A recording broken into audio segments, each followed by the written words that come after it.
In this world we live in, I don't understand why it's totally okay to call a woman crazy without literally identifying whether or not this person's behavior is a byproduct of some form of mental illness. That in many cases, we accept the aspect of it that is crazy, but we never accept that perhaps this woman or even a man needs professional help. What's up, world? It's your boy Nakata, the author of Heart on Break. Be sure to pick up a copy on Amazon if you haven't. Also, leave a review if you haven't. Really appreciate those reviews. Thousands of readers out there. Let's get the reviews up. Trying to get to 500 plus. Please, guys, need your support on that. Go ahead and leave a review of the book if you haven't. Anyways, May is Mental Health Awareness Month.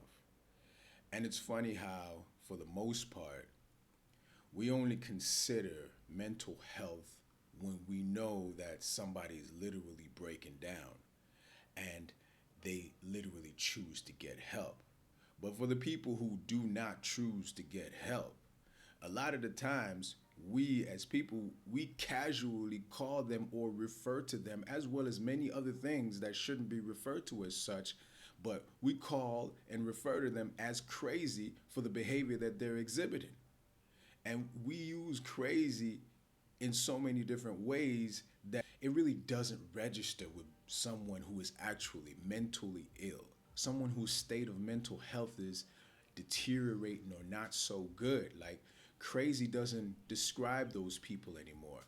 Crazy more so describes the level of behavior, erratic, dysfunctional, traumatizing, and mentally ill behavior that one displays, whether in public or behind closed doors.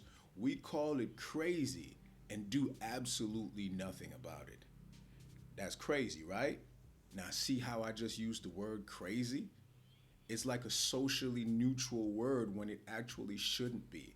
And it's for men in relationships, we accept the most amount of fucking crazy from women without ever really considering that the behavior that she's displaying to you is indicative of this person's mental health state is deteriorating. We've learned to accept this on so many different levels as female behavior when in reality it's highly disruptive, dysfunctional, and a sign that something is entirely wrong.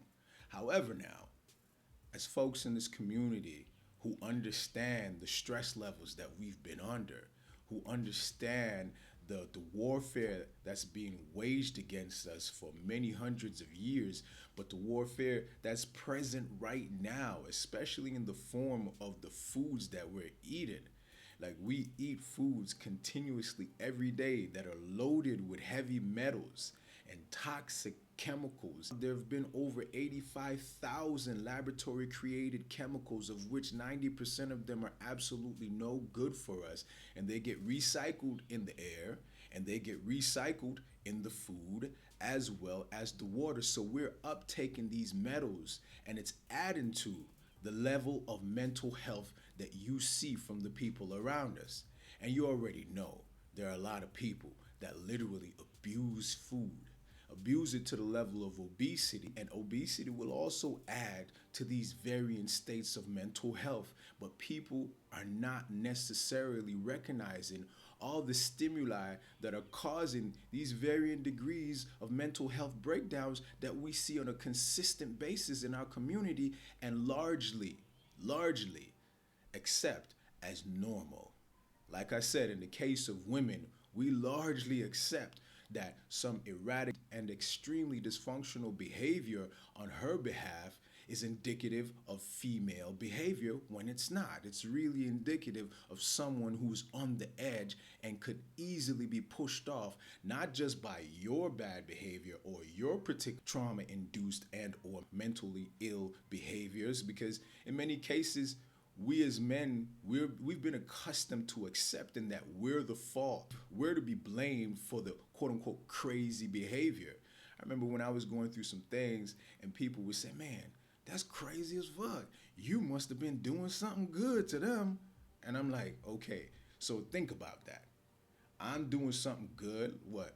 Dropping off the dick, being present, loving them, and I decide that I'm going to do something else or whatever the decision is, whatever the mistake that I made, and the response I get is so erratic, so destructive, so capable of damaging and hurting people, right? And I'm supposed to accept that as normal female behavior because I was doing something good, particularly dropping off the pipe in a very efficient manner or something of that nature. And you know how many people used to laugh at the crazy that I experienced and say that it's my fault because I'm this and I'm that? That's crazy, right? Yeah, it's fucking crazy. Some normalized mentally ill and dysfunctional behavior that within our community is only taken as of late for us to really see that a lot of these people need counseling and not just some little fly by night counseling. And I'm not saying also that this counseling has to necessarily come from somebody who has diagnosed you as being, mentally ill in some form or fashion. Sometimes you need the counseling to keep you from going off the edge. But when it comes to relationships, by and large, us men, we've been conditioned to accept crazy. We've been conditioned to accept seriously mentally disturbed and mentally ill people who are deteriorating right in front of us and label them crazy, which crazy is now just a word that describes extreme behaviors without actually tying it to the diagnosis of somebody being mentally disturbed. This is sick. It has to stop. May is Mental Health Awareness Month, and quite frankly, it's not always about cocooning with folks who are sick. It's not always about being so nice to them and saying, oh, go get help and go see a therapist. Anybody can say that. Sometimes it's about showing the people that they're really fucked up or trending towards being in a mental state that's totally dysfunctional. Sometimes it's showing the people that as a result of the traumas that they have been through in their lives, whether it's abandonment, whether it's rape, sexual trauma in any form of way, whether it's an environment that suppressed you and made you feel like shit because that adds to the trauma, what people need to understand is that after years of enduring these things, trauma is closely associated with the neurological responses in your brain. So when you can't no longer bear with certain pressures and certain stresses and certain things that you should be able to deal with, that's when you know that your neurological receptors are being eroded to the point where any small stimuli sets you off in such an erratic, dysfunctional, and traumatic way. And what happens? That's usually shared with another person. And usually, when it's in male female relationships and it's the woman who does it, the man so called deserves it. And there's no recourse to say, hey, this is not normal. The cops will show up to your house and never stop and say or even think by the least bit that this person is mentally out of their fucking minds. And so when you don't have societal support on this level, what usually ends up happening by default is that the men learn to accept this behavior as normal female behavior. And the solution is absolutely for you to just be fucking perfect. Be so perfect so that way she doesn't behave in this manner. I've heard the saying that you need to be or date someone who can deal with your level of mental illnesses when you do react, when you do go off. And there might be some truth in it. But you also need to be with someone who's going to tell you that's some batshit crazy shit that you're doing right now that you shouldn't be doing, that is actually indicative of some deeper problems that are probably caused by the things that you've experienced in your life. It's not me. It's not me. And if I myself may have problems that I bring into a relationship, may have traumas that I bring into a relationship, the difference as a man is that when I do experience my problems and I go crazy and I have a fucking meltdown in public, at work, in a relationship, or whatever the case is, it's a red flag right away, and it's hardly ever tolerated on any level that you can see in society. It's not tolerated. Not the least bit. You see a woman crying in the workplace, you automatically assume it's her period and not her fucking hard life and traumatic experiences balling up into one moment. And guess what? She keeps her job and everybody thinks it's okay because what? That's normal female behavior. We got to stop this. And you know, mental health awareness month doesn't always it does is not always about the high extremes. Sometimes it's about the middle level of mentally ill people that function almost normally in the world. We see a lot of people who are literally off their rocking chairs, but because they serve a good purpose in a company and they make some money and they do a few things, no one's gonna label them crazy because their role is needed in a particular fashion. You know, they're being used pretty well, so labeling them crazy and or getting rid of them or sending them off the place means that they have to miss work. And some of these employers, they don't give a shit about your mental state of being. And see, as men, we have to learn that, you know, we can't keep accepting this mentally unwell, normal female behavior. We can't because it's not tolerated from us. The minute we go off and do some wild and erratic stuff that's not considered normal, even if we're having a bad year, bad fucking life, or whatever the case may be, it's just not tolerated. You can't sob at work and come back to work the next day feeling good and people feeling good about you. You're not easily forgiven for these things. So it's important for us to understand the disparities that exist within the genders around mental health. The truth is, a woman literally has more passes to have the meltdowns that she has, and we're experiencing it almost equally. It's not tolerated when we do it. We shouldn't be tolerant of it because these things get passed down the line. A lot of us men, what we weren't doing in the beginning is checking the mental health vitals of these people before we lay down with them. She has a lot of traumatic experiences in her life, and sure, she operates quite normally, goes to work, has a job, and has a variety of different things that says normal. But listen, she has a very short wick.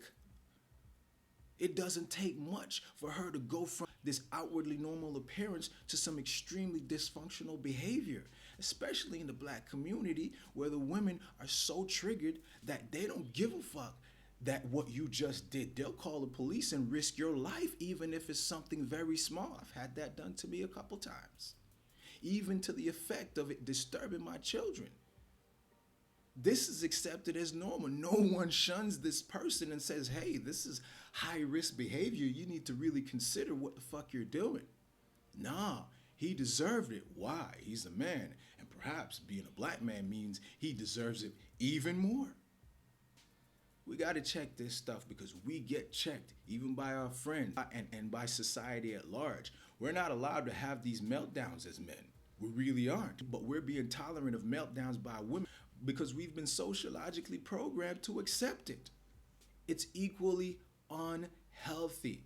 It's equally disruptive and dysfunctional. And men, we, like I said, we weren't doing the homework on the women beforehand. And in many cases, when you're young and dumb, you don't really want to hear so much about her trauma, nor do you even understand how this trauma boils up in a person over years and years of thinking it, being it, feeling it. Do you understand what I'm saying? We're not considering these things because in some cases we're either naive and are just trying to slide in the box and get what we need to get, or we're naive and thinking that you're somehow, some way going to be the solution for all of the problems that she's faced. And I know I've been there before, but that's bullshit. It does not work like that. You don't get rid of a person's severely mentally traumatized state of being just by being a good person. Because in many cases, you're going to be required to be a good and or perfect person in order to keep this person in a sane box. And that's impossible. It's not going to work. And if you end up blaming yourself as a man, what it is that you didn't understand how deeply traumatized this person is. You didn't understand the mental health vitals of the whole entire family. A lot of us are sleeping with women who have mothers, brother, uncles, and other people who are suffering from these diseases, these mental wellness diseases, and they're not getting help. I could respect a woman or a person who's gonna say, "Hey, man, I got a little bit of, I'm dealing with some bipolar, but for the most part, I'm good." At least they're gonna let you know. I'm dealing with some effects of, having a family history of schizophrenia, dementia, and various other things, but I'm working and I'm taking care of myself. At least you know. But if you don't do the homework, or if you yourself are so naive that you're thinking that everything is going to be all right when it isn't, you're going to run into a wall that you really cannot fix. And it's going to fuck you up. So, all I'm saying for the fellas is that we go through it too. We know what it's like to feel crazy. Being black in America is a fucking crazy experience. It's a mentally dysfunctional experience. It's only the illusion that you're going somewhere and you're doing something predicated by the power structure and or economics, but it doesn't really change the predicament that you're in when you have to drive in your vehicle and worry about somebody pulling you over and beating your ass. That elicits some really traumatic experiences in your brain, in your mind, and in your body. And if you're not taking care of yourself, that means that trigger, that wick is very short, and it won't take much in different spaces of time for you to be on the edge, because you already know how it is as a man. As soon as you fucking go crazy, you're jobless and practically out on the streets, and nobody's gonna give a fuck because we live in a misandrous society that hates men, and it's designed to be that way, to the point where we'll tolerate mentally disturbing and dysfunctional behaviors from women and call it female behavior. But the minute a man loses his shits, throw him out. Can't be the case, guys. We got to do better in our relationships, setting higher standards so we're not in these situations with people who need professional help that we cannot deliver, and they may not be willing to go and seek for themselves. So we have to put pressure on them to do what's best, because especially if children are involved, you can't have somebody behaving erratically and dysfunctional all the time off of nothing, essentially. Paranoia. These things are real. We got to get tighter on it in our relationships. That's why I love what Kevin Samuels is doing and telling these women that they need therapy, because on the small level where he talks to them, you can see the battle in their minds. You could see the dysfunction there. We've got to get sharp on this stuff. We've got to stop allowing it, because I'm telling you, when we act back shit crazy as men, it's not allowed. It's not tolerated. But anyways, do what you can to bring awareness to mental health, guys. This is your boy Nakata, as usual. Drop a review of the book on Amazon, or go get it. Work with me one-on-one on heartandbreak.com. I do a unique style of coaching that helps you find yourself and your life's purpose.